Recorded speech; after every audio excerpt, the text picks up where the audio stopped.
Bonjour et bienvenue dans cette vidéo où nous allons vous donner des clés de compréhension sur l'organisation du paysage en matière d'acteurs publics. Nous allons tout d'abord parler des acteurs publics que sont les collectivités territoriales, puis des ministères et des services déconcentrés. Et enfin, nous terminerons par savoir comment travailler avec eux.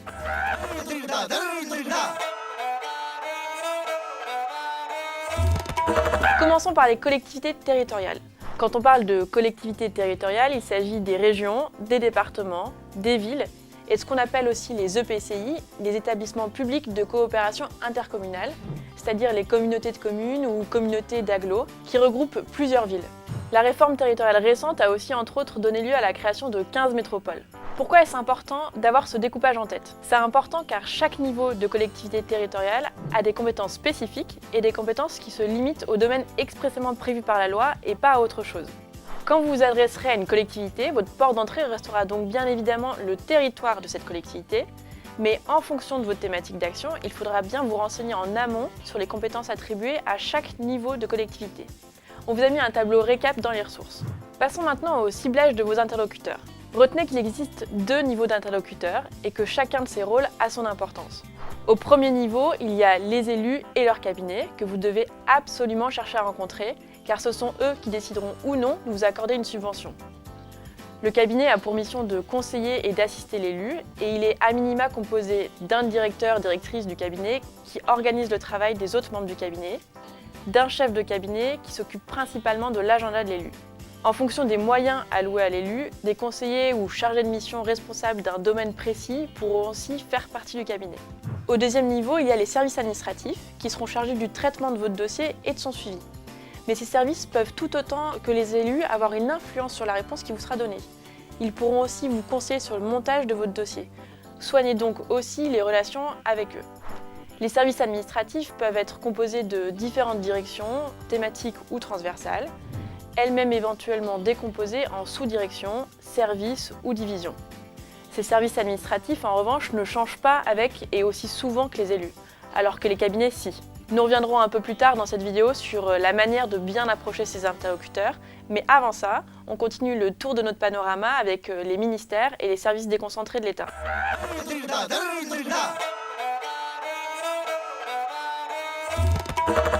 Un ministère, en fait, c'est quoi? Il s'agit de l'ensemble des services de l'État placés sous la responsabilité d'un ou d'une ministre et s'occupant d'un ou plusieurs domaines. Les décrets d'attribution pris après la formation du gouvernement par le Premier ministre déterminent les domaines d'intervention de chaque ministère, qui disposent pour leur fonctionnement de crédits qui leur sont attribués chaque année par la loi de finances. Chaque ministère fonctionne avec une administration centrale et un cabinet. On retrouve ici les 2 niveaux d'interlocuteurs comme au niveau des collectivités territoriales. Les ministères chercheront généralement à travailler avec des structures qui ont une capacité d'action et une implantation sur plusieurs territoires. Mais ce n'est pas une généralité. Un ministère peut tout à fait décider à un moment de financer une action au caractère expérimental qu'il trouve spécialement innovante. Au-delà des ministères, vous pouvez aussi chercher à travailler avec les services de l'État, déployer un échelon plus local.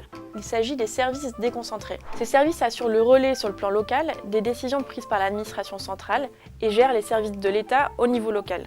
Cependant, la révision générale des politiques publiques initiée en 2007 a modifié l'organisation de ces services pour les rationaliser.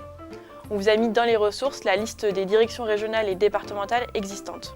Mais retenez que la vie associative est gérée par la direction en charge de la jeunesse, des sports et de la cohésion sociale, ou DRJSCS ou DDJSCS.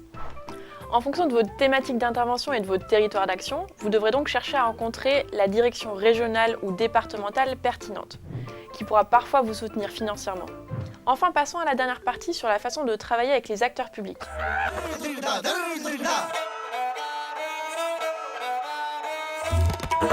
Commençons par la première prise de contact. Avant toute chose, il va falloir bien travailler votre argumentaire.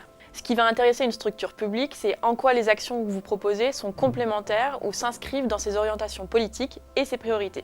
Pour avoir accès à ces infos, fouillez les sites internet des ministères et des collectivités et allez lire les déclarations des politiques.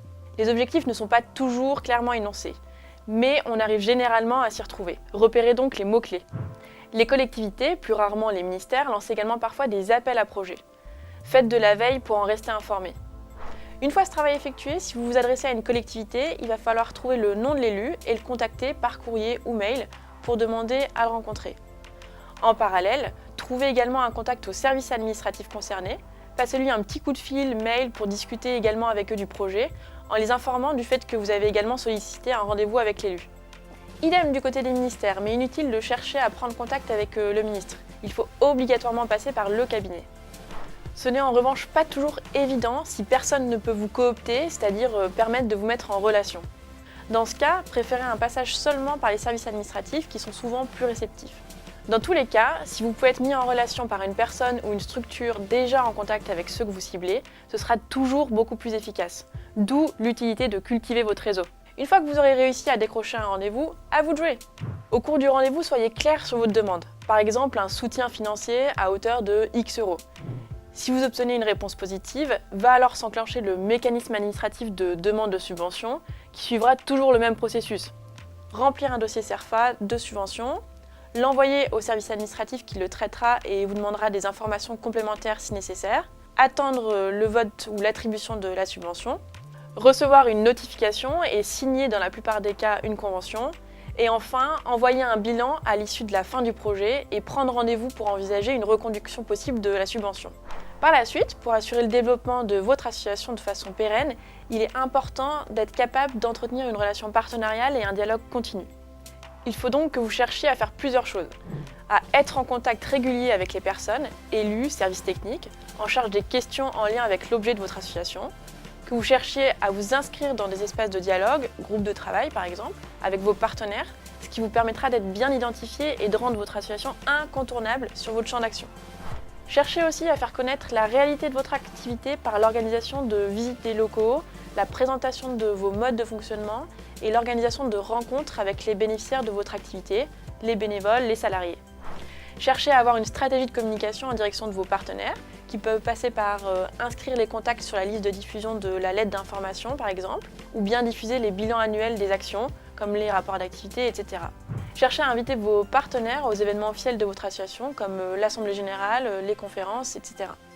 Si vous réussissez ce travail, au bout de quelques années de collaboration, vous pourrez ensuite envisager la contractualisation avec les pouvoirs publics sous forme d'une convention pluriannuelle d'objectifs, une CPO, qui, comme son nom l'indique, vous permettra d'avoir accès à un financement quasi garanti sur plusieurs années, généralement 3, ce qui est tout de même plus sécurisant.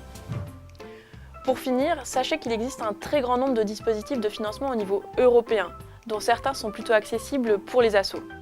Nous ne les détaillerons pas ici, mais vous pouvez retrouver une vidéo d'experts consacrée au sujet dans le cours de cette semaine. Voilà, cette vidéo est maintenant finie, j'espère qu'elle vous aura aidé et bonne fin de MOOC.